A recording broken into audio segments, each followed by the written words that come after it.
So, ayan yung ginagawa ng aking partner. Pinapalo niya dahan-dahan. Huwag lang masyadong malakas ang pagpalo kasi para ano, baka ma-disalign naman mga tropa. Alright, isang alright. Alright.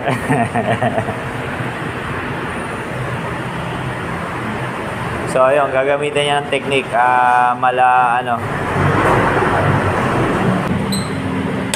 Ayun, oh.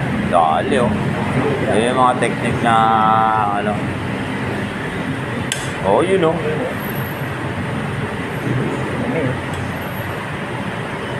Saka, oh, yun, oh.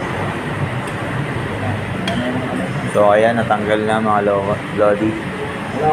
Please. Nililinisan niya yung gulong para malinis na rin. Baklas na rin kasi para malinis na hugasan. So yun lang mga lods. Bye bye. Thank you for watching.